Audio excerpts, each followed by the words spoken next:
Welcome back to Guinea Something Good behind the scenes.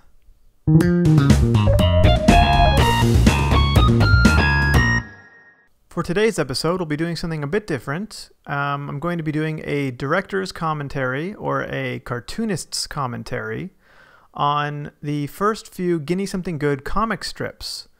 The comics that started it all, as it were. I got into that a bit in the last behind the scenes in the when I was answering some comments.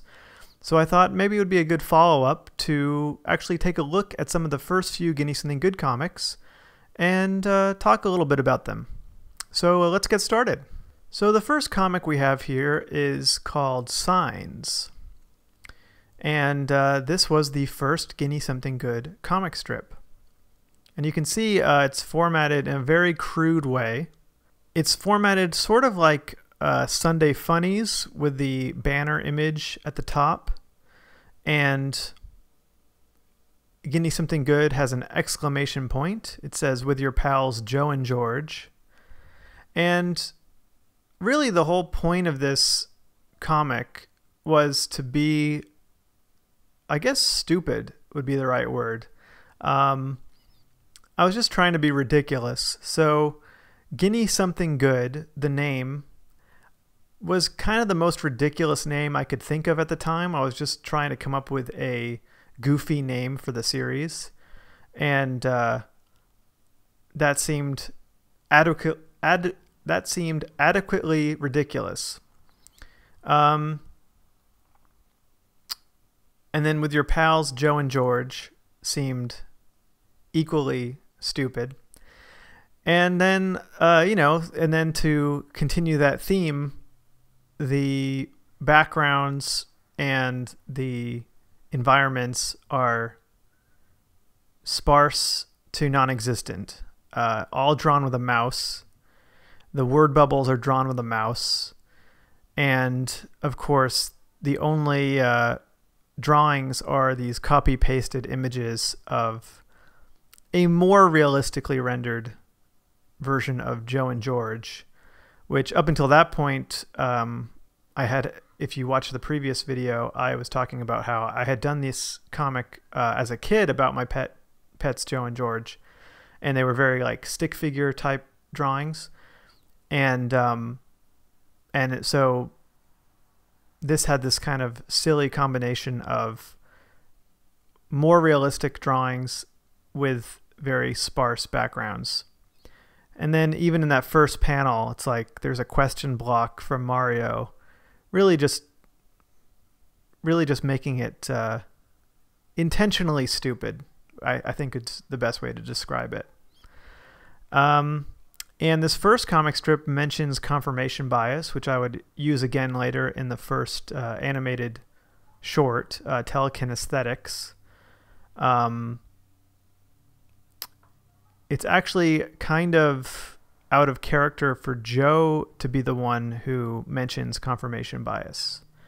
In the short, it's George who is kind of teaching Joe about it. But that's kind of the thing with these first ones, is that I had no intention of making this a real series. This was just kind of a gag for myself more than anything. So, okay, let's move on to the next comic here, called Enchilada. And again, we have the Mario background in the first panel. And this is the first comic where it's just a bunch of the same panel of Joe saying a bunch of silly stuff. And so, I mean, you can already see the theme pretty clearly here. And yeah, this second comic strip of Enchilada is of course, the first introduction of the Mexican food into the world of Guinea Something Good, which would become a running staple.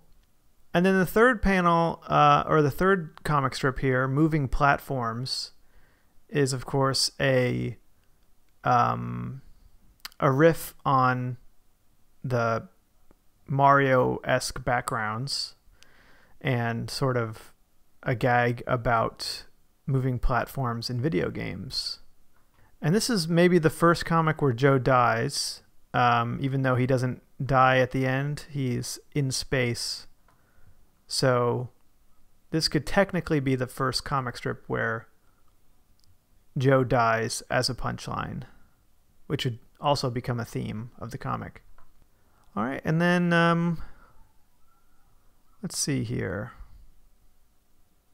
So yeah, the next comic strip is The Race, and this gives us a taste of Joe being a cheater and kind of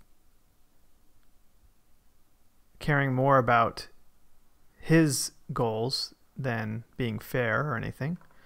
So the next couple ones, you know, we have one called Robotics, where Joe builds a robot, and the next one where Joe's painting. And really, there was no plan as far as what Joe and George were, or who they were, or what their personalities were, or what they did.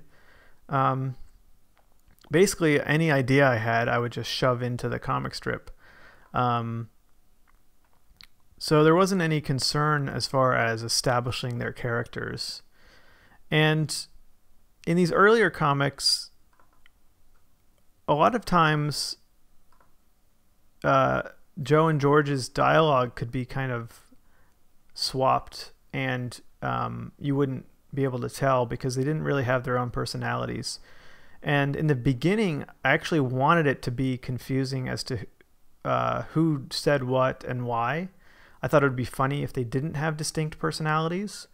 But even with that as a goal, I sort of still wrote Joe a certain way and George a certain way most of the time.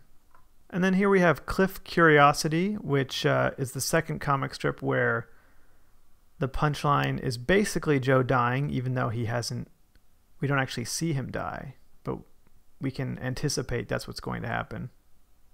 All right, Four Finger Discount. I definitely remember writing this one. This one I wrote because I was living in San Francisco, and I would go to Borders back when it was still around, and I go in there all the time and, you know, buy something to eat at the cafe and then read one of their books without buying it.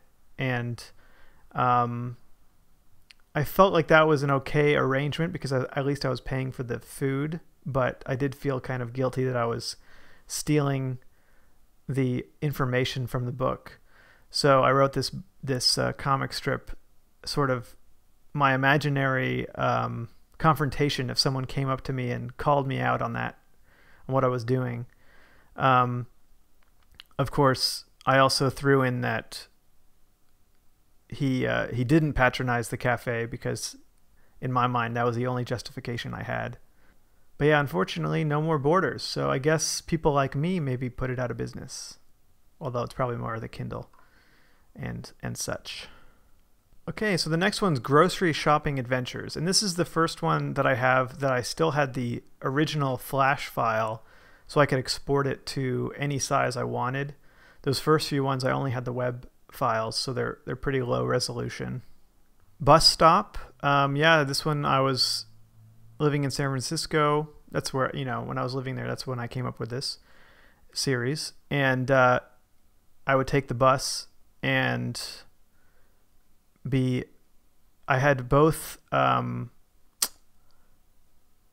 frustrating experiences with the bus and with the hilly terrain of San Francisco. So that's where this one came from. All right, and 8 Tacos. This is really the first comic that establishes Joe's love for tacos. And this really came about because I was walking around San Francisco again, and I walked past a Del Taco, which I believe is a California only taco chain. I'm not sure if there's any outside of California, but they had like 4 tacos for $1, and my first thought was what Joe says here, which is I exaggerated it a bit, of course, by making it 8 tacos for $1, but my first thought was they must be delicious. So I thought that was funny. So that's why I made this whole comic here. And then that kind of became Joe's thing, was that he liked tacos. It helps that I like tacos, I guess. All right, A New Generation. This might be the first comic strip that has no backgrounds and no movement of the characters at all. Yeah, there's no movement at all except for at the end when Joe does a flip take, which became a running joke with George. And it was actually a few comics back on the Robotics, which was the 4th comic, was George's first flip take.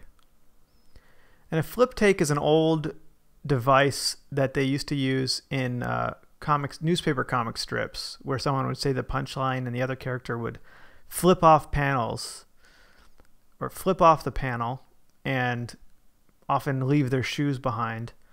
There's a really funny article about that called Jerry on the Job, Violently Ordinary Rejoinder. And it's a pretty funny takedown of that device. All right, well, that's all I'm going to talk about today. Hopefully you found some of that interesting. And maybe next time we'll do the comment bag next week. And then after that, maybe we'll get back to the frame-by-frame animated short I'm working on. All right, have a good one. See you next time.